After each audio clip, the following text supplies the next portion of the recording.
નમસ્કાર, અમારી વિશેષ રજૂઆતમાં આપનું સ્વાગત છે। હું છું આપની સાથે ખ્યાતિ। અમારી આજની આ કહાની દેવીના એક દરબાર સાથે જોડાયેલી છે, જેનો સંબંધ છે ઇતિહાસના મહાન યોદ્ધા આલ્હા અને ઉદ્દલ સાથે। ઐતિહાસિક વાર્તાઓમાં આલ્હા અને ઉદ્દલનો ઉલ્લેખ 900 વર્ષ જૂનો છે, પરંતુ ઉત્તર પ્રદેશ અને મધ્ય પ્રદેશમાં લાખો લોકો માને છે કે આલ્હા આજે પણ જીવિત છે। શું છે સત્ય આ દેવીના દરબારનું, તે જાણીશું આજની અમારી આ વિશેષ રજૂઆતમાં। સવારે આલ્હા મેયર દેવીના મંદિરમાં આવે છે। કદાચ આ સાંભળીને આપને વિશ્વાસ નહીં આવે, અમને પણ નહોતો આવ્યો, અને એટલે જ અમારી ટીમ સત્ય જાણવા નીકળી પડી।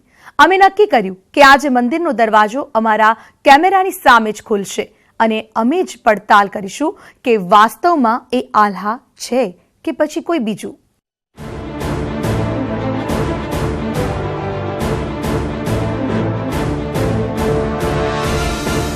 क्या इस कलयुग में किसी मनुष्य को अमरता का वरदान मिल सकता है? क्या कोई शख्स 900 साल से भी ज्यादा वक्त तक जिंदा रह सकता है?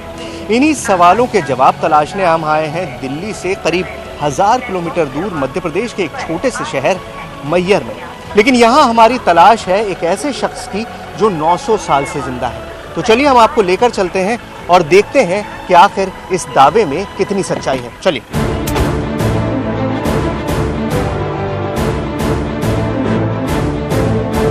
સફર શરૂ થતાની સાથે જ ઇતિહાસની અનેક કહાનીઓ યાદ આવી રહી હતી। આલ્હા અને ઉદલ 12મી સદીના ચંદેલ રાજા પરમાલના સેનાપતિ, જેમનું બાહુબળ અને પરાક્રમની આજે પણ મિસાલ આપવામાં આવે છે। को ललकारा दुश्मन तेरा बुरा हो जाए, तूने दगा करी उदल से और भौरे में दिया गिराए, जब तक बदला नहीं ले लूंगा मेरा दाग मिटेगा ना। પરંતુ સવાલ એ છે કે કળિયુગમાં કોઈ માણસનો અમર હોવાનો દાવો કેવી રીતે થઈ શકે? શા માટે આ વિસ્તારમાં આજે પણ આલ્હાની હયાતીનો દાવો કરાય છે?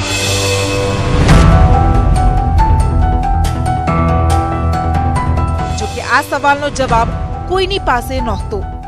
સ્થાનિકો એ જ કહે છે કે આલ્હા આજે પણ જીવતો છે અને દરરોજ સવારે શારदा દેવીની પ્રથમ પૂજા આલ્હા કરે છે। हकीकत तो है। हकीकत इसलिए है कि समय समय पर कुछ ऐसी चीज़ें दिखती हैं जो सामान्य नहीं होती हैं, असामान्य होती हैं। तो ऐसे संकेत मिलते हैं कि कोई ना कोई तो आया, यहाँ दर्शन करके गया, पूजा करके गया। तो आसन में सिलवट का होना, आसन का दूसरी जगह होना, कभी कभी कुछ ऐसे फूल चढ़े हुए होना जो असामान्य होते हैं, जो यहाँ हमको आपको देखने को नहीं मिलते। अभी कुछ दिन पहले की घटना है कि स्वामी जी वहाँ पे गए पहला जब दर्शन करने के लिए, तो वहाँ पे उनको ऐसा महसूस हुआ और ऐसा लगा कि माँ शारदा देवी जी की किसी ने स्नान कराया हो, और बिल्कुल कमल का फूल उनके सर के ऊपर दिखा था, बिल्कुल ऐसा कि जैसे अभी कोई तोड़ के लाया हो और फूल का अर्पण उनको माँ शारदा को किया हो। तो आला है, ये सबका मानना है, लाखों लोगों का मानना है। जो नहीं मान रहे हैं तो वो तो मूर्ख।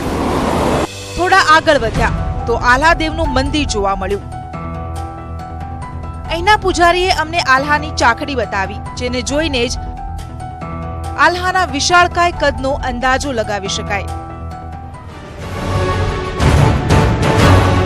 आला देव की शक्ति की बात होती है, उनकी ताकत की बात होती है।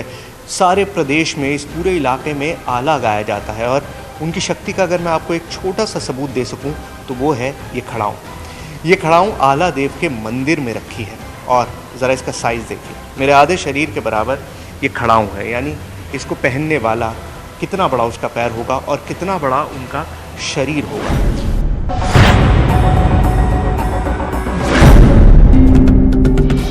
શહેરની ગલીઓમાં અખાડો નજર આવે છે, જ્યાં કુસ્તીના દાવપેચ જોવા મળે છે। લોકોનું માનવું છે કે અખાડાની પરંપરા આલ્હા અને ઉદલે શરૂ કરી હતી। નજીકમાં જ અમને 12મી સદીનો તે અખાડો જોવા મળ્યો, જ્યાં આલ્હા ઉદલ પણ કુસ્તી લડતા હતા। આસપાસના લોકો આજે પણ અહીં વ્યાયામ કરવા આવે છે, એ આશા સાથે કે તેમનું શરીર પણ आल्हा જેટલું જ શક્તિશાળી થાય। ये जो अखाड़ा है जी, ये आल्हा और उदल का है। तो आज भी वो शक्ति है यहाँ पर। चेतन जगह है, जागृत जगह है। आज भी आल्हा उदल यहाँ पर व्यायाम करने आते हैं। आला उदल व्यायाम करने आते हैं, लेकिन पंडित जी मंदिर के बारे में जो सुना जाता है कि वहाँ फूल चढ़ा मिलता है, वो कहानी क्या है? वो हकीकत है, क्योंकि ये तो उस माँ का स्थान है जिसकी अपन कल्पना नहीं कर सकते। આ દાવાઓની પુષ્ટિ માટે અમે પહોંચ્યા મૈયર કોટવાલીના ઇન્સ્પેક્ટરની પાસે, પરંતુ જવાબોના બદલે અમારો સામનો કેટલાક નવા સવાલો સાથે થયો। मंदिर में जाके देखा गया, वहां पर कोई आदमी ना मिला था,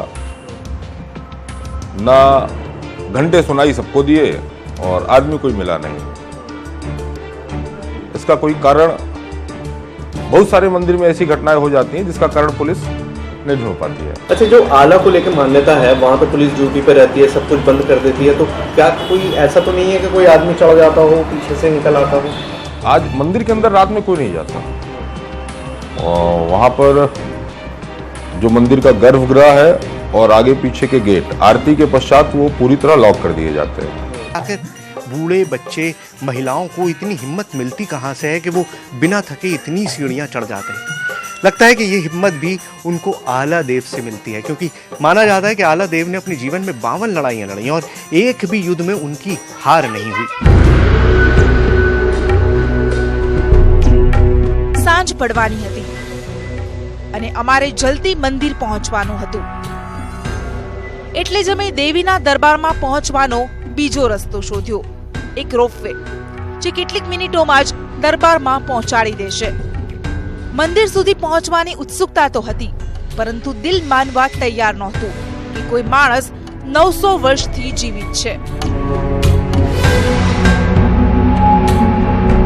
આ સુંદર જગ્યામાં સમય જલ્દીથી પસાર થઈ ગયો અને અમે શારદા દેવીના મંદિર પહોંચ્યા।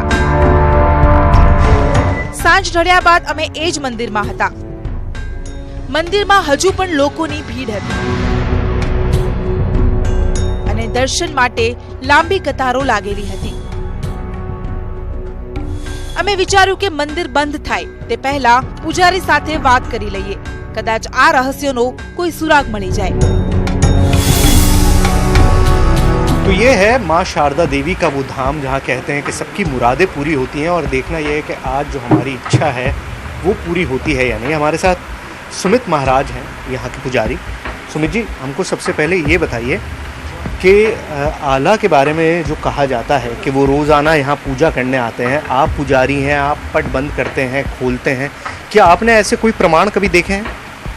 जी हाँ, प्रमाण तो बहुत मिले हैं। इस अनुभूतियों को और इस अनुभव को किन शब्दों में कहा जाए ये तो सोचनीय है, लेकिन इसमें कोई दुराहे नहीं है कि आला और उदल ये दो भाई थे जिनका पीछे आज भी अखाड़ा मिला है, उन्हें अमरता का वरदान मिला है, जिसे कहा जाता है कि आज भी वो माँ शारदा के श्री चरणों में आते हैं, पूजा अर्चना कर जाते हैं। જોકે થોડા જ સમયમાં સચ્ચાઈ સામે આવશે અને થોડા જ સમયમાં મંદિરમાં શયન આરતી શરૂ થઈ ગઈ।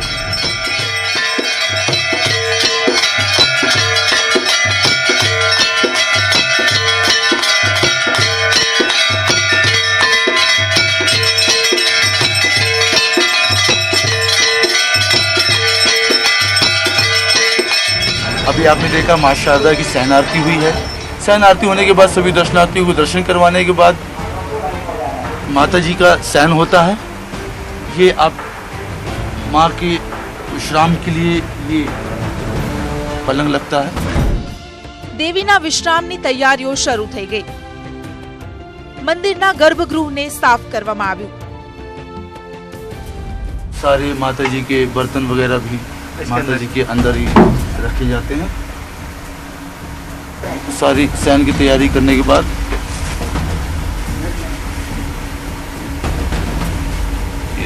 माँ के चरणों में उसमें कुछ फूल अर्पित कर दिए जाते हैं। अब सुबह माता जी का चमत्कार जो भी होगा आप देखेंगे। अभी आप के सामने पट बंद कर दिए जाएंगे और आल्हा आते हैं, इस बात का प्रमाण माँ शारदा सुबह में मेन पट है इसके बाद ये जंजीर है, ये भी गेट लगेगा और ये भी गेट लगेगा। दो मेन गेट बंद करेंगे, इसके बाद बाहर की भी गेट्स होंगे। शारदा मैया की जय, शारदा मैया की जय, शारदा मैया। કેમેરાની સામે જ ગર્ભગૃહનો દરવાજો બંધ કરવામાં આવ્યો। તેના પર એક મોટું તાળું પણ લગાવવામાં આવ્યું અને પછી ગર્ભગૃહની મંદિરની બહાર ચેનલ પર પણ તાળું લગાવાયું। आरती हो चुकी है, शयन आरती पूरी हो चुकी है, मुझे प्रसाद भी मिल चुका है और सुमित महाराज हमारे साथ हैं। दो ताले अंदर बंद हो चुके हैं और अब तीसरा वो खुद अपने हाथों से लगा रहे हैं। सुमित जी, कुल यहाँ पर 4 ताले हो गए। हाँ, अभी 4 चौथा ताले जंजीर भी हाँ, लगाएंगे। ये भी लगाएंगे। वहाँ 2 ताले हो चुके हैं और एक वो मेन गेट ताला लग चुका है और ये भी 2 ताले यहाँ भी लगाए जाएंगे। प्लस चारों तरफ से मंदिर बंद कर दिया जाएगा। जब संध्याकालीन आरती होती है, माता जी का स्नान हो गया, सारी चीज़ें व्यवस्थित, माता जी के बर्तन वगैरह सब अंदर करके सिक्योरिटी के दृष्टिकोण से सब ताले लग जाएंगे। दर्शनार्थी हैं, मंदिर का स्टाफ है, सभी उतर जाएंगे। એક બાદ એક મંદિરના તમામ દરવાજા બંધ થઈ ગયા। મંદિરમાં હાજર બધા લોકો બહાર નીકળી ગયા અને મંદિરની બહાર પણ તાળું લગાવવામાં આવ્યું। ऐसा कभी नहीं हुआ कि कोई रह गया हो, यहाँ पे रुका हुआ नहीं हो? नहीं सर, हाँ हाँ, यहाँ कोई बिल्कुल नहीं रुक पाता। यहाँ फोर्स लगी हुई है, वो बिल्कुल 24 घंटे बराबर दिन न रात। અમને મંદિરમાં રોકાવાની પરવાનગી ન મળી, પરંતુ અમે નિર્ણય કર્યો કે મંદિરના બધા દરવાજાની ચકાસણી બાદ જ અમે બહાર નીકળીશું। तो शुक्ला जी, मंदिर बंद हो गया, सब लोग चले गए। अब ये बताइए कि आप यहाँ पर ड्यूटी पे रहेंगे, तो आला आते हैं या आप मानते हैं?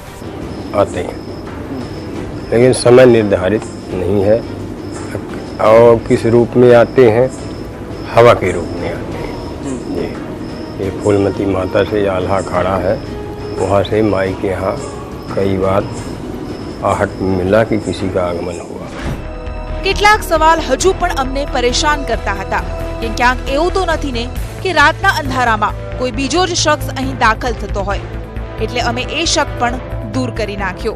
तो ये है इस पूरे मंदिर परिसर में लगने वाले तालों की चाबियों का गुच्छा, और ये सुनिश्चित करने के लिए कि हर ताला, हर गेट इस परिसर का बंद हो गया हो।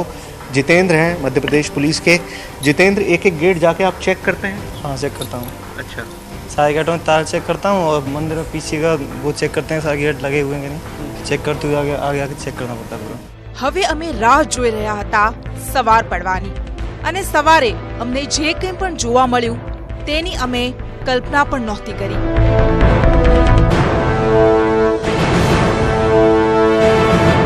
શું આલ્હા આજે પણ જીવિત છે?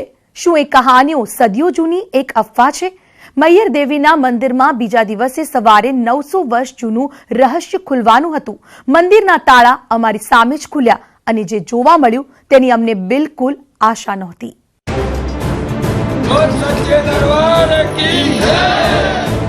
મંદિરના દરવાજા પર સેંકડો લોકોની ભીડ હતી અને મંદિરના કપાટ ખુલતા જ 900 વર્ષ જૂના એ રહસ્ય પરથી પડદો ઊંચકાવાનો હતો અને અમે પણ નિર્ધારિત સમય પર ત્યાં પહોંચી ગયા હતા। सुबह की पहली किरण के साथ ही वो वक्त आ गया है जब हम आपको इस मंदिर की आला से जुड़ी कहानी की हकीकत आपके सामने लेकर आएंगे। ये वक्त है पहली आरती का, वो वक्त जब मंदिर के दरवाजे खोले जाते हैं, गर्भगृह के पट खोले जाते हैं, और तब हम आपको दिखाएंगे कि आखिर हमें मंदिर में क्या मिलता है। आइए।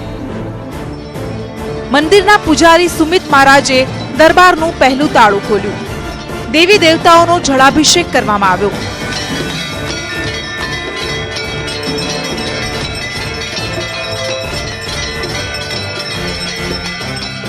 इसको तो अपने हाथों से बंद किया था। जी हाँ जी। तो अब आप खोल रहे हैं, चमत्कार का पूरी अनुरूपा है।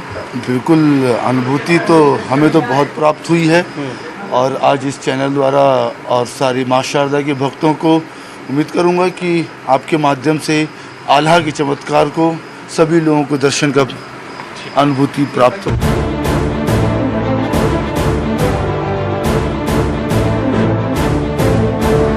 વાતોમાં આ તાળું પણ ખુલી ગયું। हो सकता है वही स्नान करा गया है और रात को पूरी सफाई हो जाती है इसकी, पूरी सफाई होके ही मंदिर बंद होता है। जैसे आपने रात को बंद किया होगा, देखा होगा बिल्कुल ड्राई है, पंखा चल रहा है, पानी स्टोर होने का। हाँ, रात को अगर कुछ पानी रहेगा भी तो रात भर सूख जाता है। और ये कुछ फूल आप देख रहे हैं, तो इससे गुड़हल का फूल माता जी को चढ़ता है, तो गुड़हल का फूल माई की चरणों में रखा है। रात को पूरी सफाई होके ही माता जी का शयन होता है। जब शाम को श्रृंगार होता है तो माता जी का श्रृंगार हल्का हो जाता है, छोटा सा मुकुट और एक माला बस देख रहे हैं आप, एक माला बस पहनाया जाता है और पूरा सफाई होती है।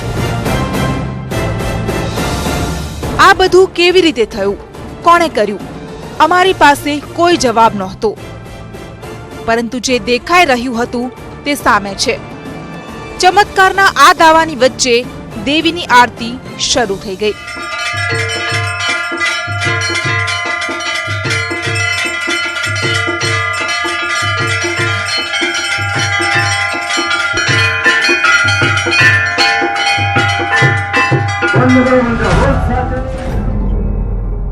जो मंदिर हमारे सामने बंद हुआ उसमें फूल कहाँ से आया, उसमें वो पानी जो मौजूद था वो कहाँ से आया, इन सवालों के जवाब न हमारे पास है, न यहाँ मंदिर में मौजूद लोगों के पास और न ही प्रशासन के पास। लेकिन जो आंखों से देखा उसे नहीं झुटलाया जा सकता। हमने जो देखा वही हमने आपको दिखा दिया। अब फैसला आपको करना है कि आप इसे हकीकत माने या फसाना समझकर भूल जाए। तो हमारी विशेष रजूआत में हाल बस आटલું જ। વધુ સમાચારો અને અપડેટ માટે આપ જોડાયેલા રહો ન્યૂઝ 18 ગુજરાતી સાથે। રજા આપશો। નમસ્કાર।